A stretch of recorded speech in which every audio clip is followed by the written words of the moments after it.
Imagine walking deep into the Everglades at dusk. For generations, these wetlands were loud, a beautiful symphony of rustling marsh rabbits and the sharp cries of native wading birds. But lately, silence. Entire populations of Florida's unique creatures are just vanishing. No warning signs, no remains left behind. But then, a wild suggestion surfaced on the internet. And honestly, at first glance, it doesn't sound completely insane. Florida is losing a brutal war against invasive reptiles, and every human solution has completely run out of steam. So what if we introduced a creature that doesn't care about venom, it doesn't care about size, and fears absolutely nothing? Why not just try it? But the real question isn't whether the honey badger is tough enough to kill snakes. You see, Florida didn't fall out of balance because these pythons are uniquely unstoppable monsters. It fell out of balance because, the moment they arrived, they realized they had absolutely nothing left to fear. Let's look at the actual biology here. The Burmese python, scientifically known as Python bivitatus, is a classic ambush predator. It lies completely still, blends into the shadows, waits for the perfect moment, and constricts. In Southeast Asia, where these creatures spent millions of years evolving, they aren't an ecological nightmare. They are just one single link in a massive, hyper-competitive web. The wild habitats there have built-in safety valves to keep them humble. Massive saltwater crocodiles actively hunt adult pythons. And then you have the king cobra, Ophiophagus hanna, the longest venomous snake on Earth, which literally specializes in tracking down and eating other snakes, including Burmese pythons. The dense jungles of Southeast Asia possess the raw evolutionary power needed to push back, keeping the balance perfectly intact. But Florida has none of that armor. There are no king cobras slithering through the brush here. There are no saltwater crocodiles keeping guard.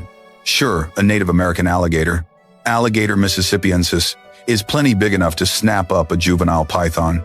But the moment a python grows past that critical 3-meter mark, the entire power dynamic flips upside down. What about the American crocodile, Crocodilus acutus? On paper, they could be a worthy challenger. But in reality, their entire population is hovering at a fragile 2,000 adults, mostly restricted to the isolated southern coastal region. They simply don't have the density or the widespread numbers to exert any meaningful selective pressure. And that brings us to a frightening realization. The Burmese python in Florida isn't just some invasive species struggling to carve out a living in a new home. They are sitting comfortably at the absolute top of a food chain that accidentally left its highest seat completely vacant. And it's that specific void, that absolute absence of a natural control mechanism, that completely shattered the system. It wasn't just the arrival of the python that broke Florida, it was the empty space waiting for it. And because we fail to see this, every single headline-grabbing solution we've thrown at this crisis so far has been attacking the completely wrong target. And it's not like Florida has just been sitting back and watching this destruction happen. Since 2017, the Florida Fish and Wildlife Conservation Commission, or the FWC, has been running a dedicated python response team. These are elite, professional bounty hunters patrolling the endless, muddy wetlands around the Everglades day and night. They even turned the crisis into a massive public campaign.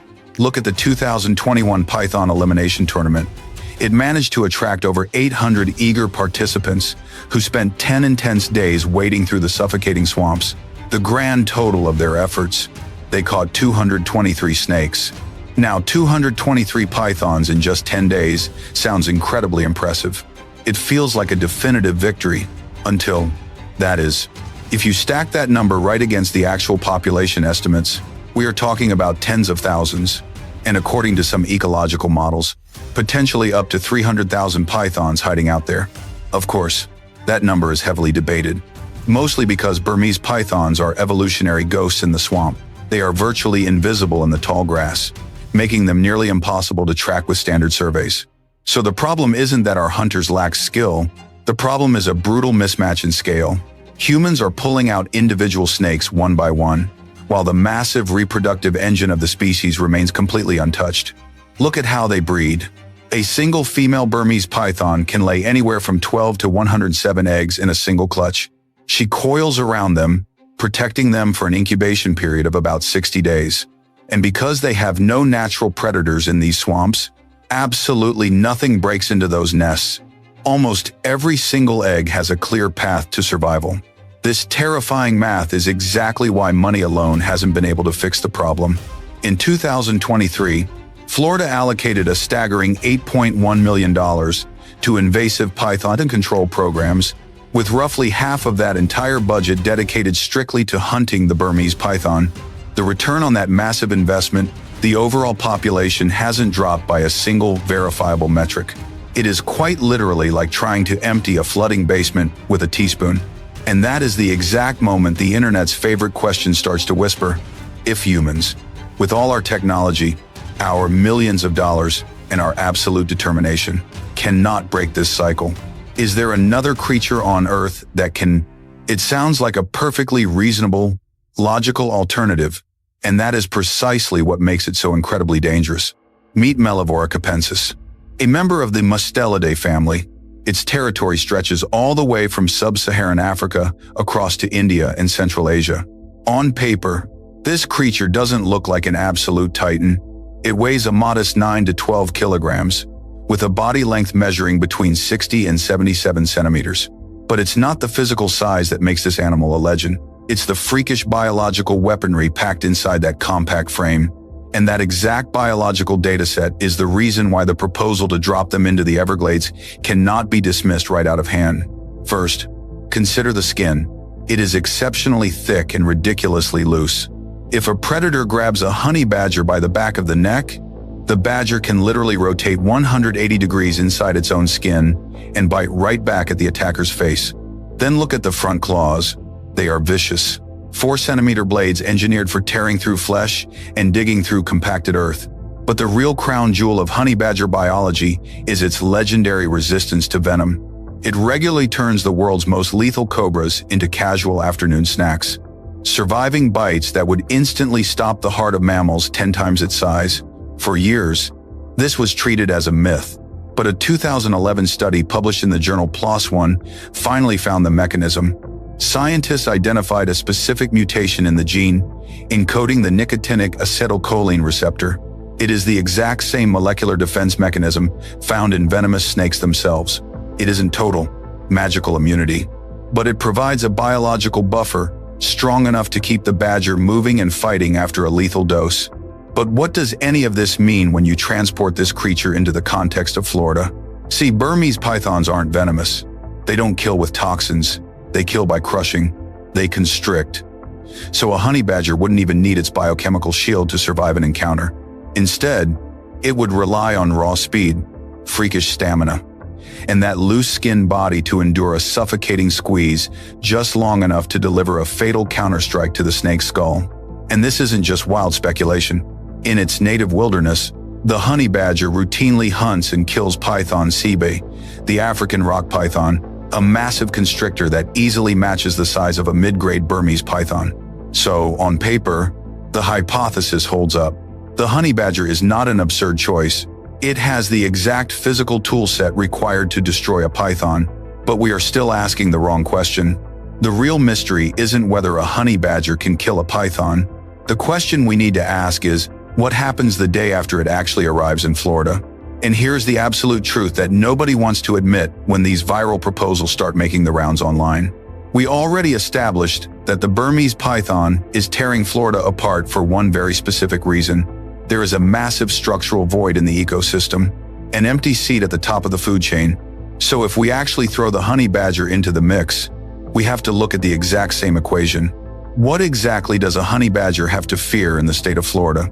The native Florida panther, scientifically classified as Puma concolor corii.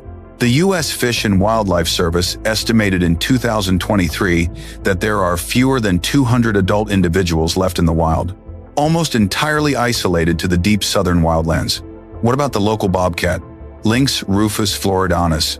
They are highly efficient predators, which means they are smart enough to actively avoid picking fights with an incredibly aggressive, thick-skinned tank that fights to the death. And while an American alligator is certainly powerful enough to kill a badger if it catches one near the water's edge, they are ambush predators of the aquatic world. They aren't out on dry land, systematically hunting down fast mammals. In real life, There is absolutely nothing in the entire ecosystem that possesses the raw drive and physical capability to hunt honey badgers. Even in their native habitats across Africa, where they share the landscape with lions, leopards, and packs of wild dogs, honey badgers aren't kept under control by other carnivores. They are regulated by territory and the sheer difficulty of finding food.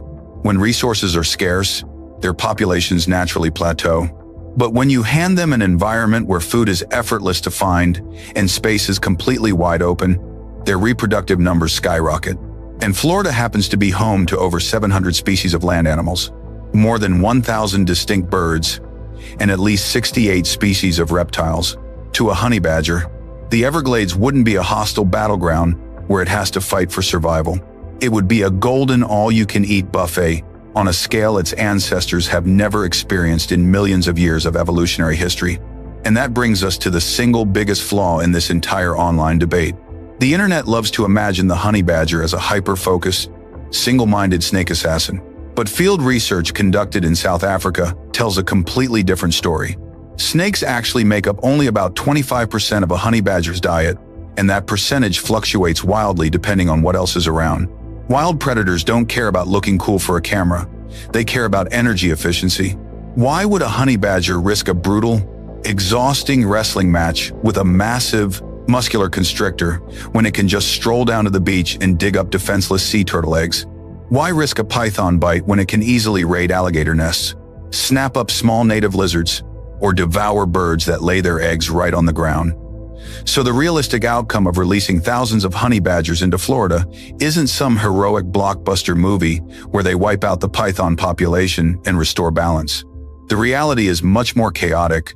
The badgers would arrive, immediately target all the easiest native prey, to multiply rapidly, expand their range across the state, and the pythons would remain completely untouched. At the end of the day, instead of curing the ecosystem's disease, we would just be creating a brand new symptom. Florida wouldn't be saved. It would just be left with two highly destructive, unchecked apex forces instead of one. What's truly remarkable here isn't just that we have a massive historical track record of biological control failures. What's truly remarkable is why they fail in the exact same structural way every single time. Take a look back at 1958, when the Soviet Union executed the sparrow killing campaign as part of the broader Four Pests campaign, a massive initiative aimed at wiping out species labeled as public enemies. Over a 2-year period, billions of sparrows were systematically eradicated from the skies. The result was an absolute catastrophe. The insect populations, which had been quietly kept in check by those sparrows, instantly exploded. Crops were completely devoured, leading to widespread agricultural collapse and a horrific regional famine that claimed an estimated 15 million lives between 1959 and 1961. Now, this wasn't an example of importing a foreign creature, but the underlying breakdown is identical. You yank a single gear out of a complex machine, and the whole system snaps in ways no human predicted. For a case even closer to this wild honey badger proposal, look at the red-bellied tilapia, or Coptodon zilli. Starting back in the 1960s, it was introduced into multiple states across the U.S. to control choking, invasive aquatic weeds, and it did that job. But it also started devouring the eggs of precious native fish, completely outcompeting local fry for food, and rapidly escaping its designated zones. Today, the red-bellied tilapia has established permanent populations in at least 27 U.S. states and multiple countries around the globe. The failure mechanism is identical. The introduced species refuse to do just one job, because no species in nature does just one job. And what's most critical to realize is that the decision-makers in these historical cases weren't naive. They were scientists and environmental managers with access to data. But the simple allure of adding a predator to fix a problem is strong enough to blind us to the risks. Releasing honey badgers into Florida would be no different. At its core, the Florida ecosystem is completely out of balance because of a void. A highly specific missing link, the natural predators that the Burmese python spent millions of years evolving alongside back in Southeast Asia. And you simply cannot fill that kind of structural void by dropping in a completely different animal. Because when you introduce a foreign species into a broken equation, you aren't plugging a hole. You're just cutting out a brand new hole right around that creature. The honey badger would have absolutely no natural predators in Florida. behaving exactly like the Burmese python. So dropping thousands of badgers into the Everglades doesn't solve our unchecked predator problem. It literally just doubles it. The real solution to a broken ecosystem isn't about finding a flashier monster to fight our battles. It's about ruthlessly shutting down the root causes. It means enforcing strict crackdowns on the exotic pet trade, severely penalizing wildlife releases, and aggressively monitoring our biological borders. It means targeted, unglamorous groundwork at the earliest stages, like hunting down and destroying egg nests before the next generation even has a chance to hatch. And it means investing in real, scalable technology. Look at the recent breakthroughs with pheromone traps, which utilize the mating sense of female Burmese pythons to lure out and capture hidden males. The initial field trials right here in Florida between 2019 and 2022 have already shown incredibly encouraging results. But let's be honest, none of those methods are ever going to sound as thrilling as letting loose a horde of honey badgers. They don't give the internet a cinematic, satisfying narrative about a clear-cut hero fighting a villain. But nature doesn't care about our hero stories. It operates purely on networks, and an ecological network only recovers when you painstakingly repair the existing mesh, not when you force a brand new node into the system that has zero organic connection to anything else around it. The proposal to release thousands of honey badgers into Florida isn't insane because the badger is too weak. It's insane because it is a definitive answer to the completely wrong question.